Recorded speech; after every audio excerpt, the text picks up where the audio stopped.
So I really wanted an action camera to bring with me on my Shenandoah River trip that I do every year.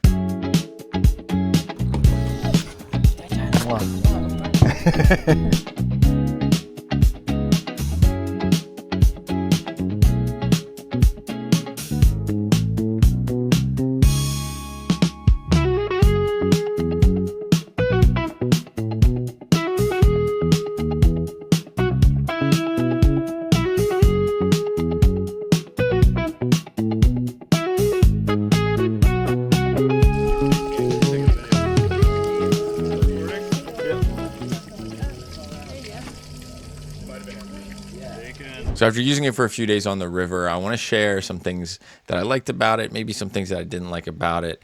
That way you can decide whether it's worth buying or whether it's the right action camera for you. First off, the reason why I picked this up is because I was looking at the DJI action cameras because I already have a DJI Pocket 3, and when I was looking to get some action cameras, I got a bunch of ads for these extra cameras because they are compared to the DJI cameras all the time. My buddy brought his DJI with him.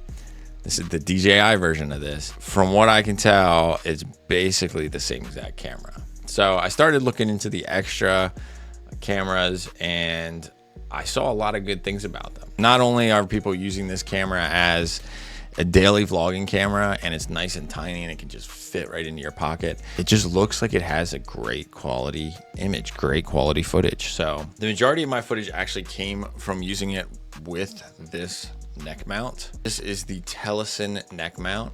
Super easy to take on, take off real quick. One of my favorite things about it is that you can rotate the neck mount real quick if you need to, and then you can use it as a selfie stick.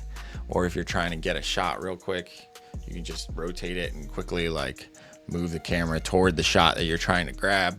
So it makes life super simple because not only is it a POV neck mount, it also can serve as a tripod. Like I could set it down on the table and it can serve as a tripod. Or one thing that I did as well was there was a branch around the campsite and I just hung it off the branch, and it was looking down at the table at the campsite where we were cooking and just hanging out, and it worked really well for that, to just capture some like real life footage of us around the campsite. But this is definitely my favorite setup because it helps keep everything hands free. I don't have to worry about holding up a tripod or anything or having it attached to a mount. There was another mount that I did have on the canoe just in case, but I barely used it because I just like this setup so much better. Some things that I really love about this camera is the fact that it is waterproof. I can submerge this thing. I did submerge this thing to go capture some footage of some fish, or I was trying to capture some footage of some fish. I wore it while we were swimming in the water, and you don't need a waterproof case. You can literally just use it like this out of the box. I did have this little cage around it because it does come with this cage, I guess, to make it a little bit more safe, a little bit more durable if you drop it. But you don't need to have this on in order to submerge it. You can take it out of the case and you're fine. I did have it on the whole time. If you do submerge it, the microphone isn't going to be able to pick up audio quality as well as if it's completely dry. It'll take a little bit for the water to clear out of wherever it's obstructing. I'm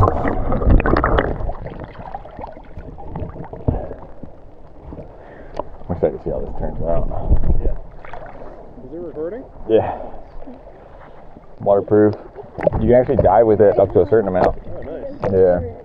All right, so this first clip is the very first time I took a dunk with this camera. I just wanted to show you an example of what it's like when you first take the camera out of the water and it gets a little bit muffled.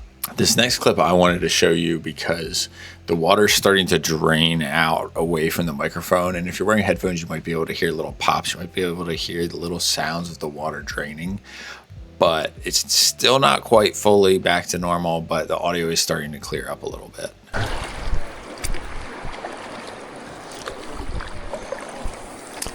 You can also see up here where those solar flares not solar flare. I guess technically it's a solar flare, where the flares are coming off of the sun. Just one thing to keep in mind. Blue herring. Also, I know it's pronounced heron, not herring. I just like to joke around because I know a ton of people that say herring instead of heron. I did pick up a few water droplets on the lens while we were going over rapids, and I probably could have wiped them off, but they did dry off eventually. They may have left a little bit of smudges on the lens, which I probably could have taken better care of myself and looked and seen that there were water droplets or smudges. But to be honest, I'm just out there having a good time and just trying to capture footage when I can. So to me, it's not really that big of a deal that I got some water droplets. I'm doing water activities. I'm going to have some water droplets on the lens. On Amazon, you can get this with the dual battery setup for a very good price. So I actually went with that. So I got 2 batteries just in case. But to be honest, I only used the 1 battery on my 3 days of the trip.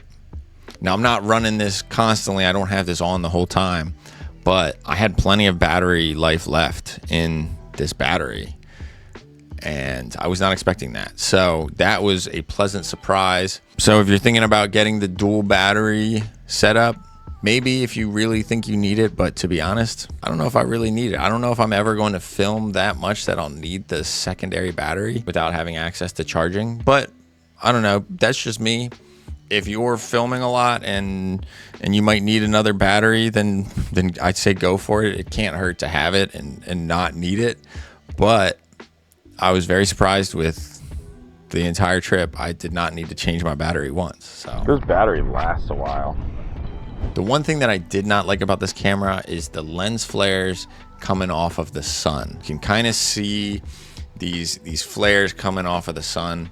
Now, it's not really that big of a deal to me. I don't really mind getting some lens flares in my action camera footage. It's more about the action that's happening and just capturing the moment anyway.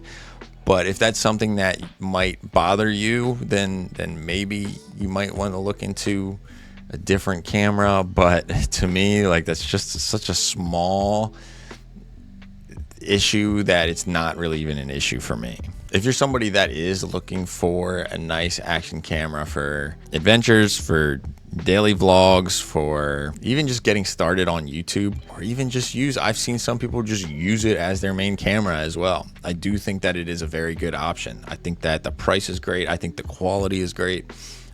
I like the size. It's so, like, it can fit in the palm of my hand. It's very discreet if you want to take it with you on the go and just shove it in your pocket and pull it out and start filming. If you want to get into YouTube, if you want to get into vlogging, I do think that this is one of the best options to go with if you are looking to get an action camera or just a small camera to take with you. It makes me want to vlog more. It just feels good in the hands. I want to, like, whenever I do anything now, I'm like, I should bring my camera with me to capture these moments. So yeah, I hope you enjoyed this little review of the XTRA Edge Pro. Let me know if you use this camera or if you have a channel where you're using this camera for your adventures or just your daily vlogs or even your studio camera. I'd love to see what you can create with this. I am definitely going to start using this way more often now that I've seen how powerful this little camera is. Links will be below if you're interested in checking this out or picking one up for yourself. And I appreciate you for watching. I'll catch you in the next video.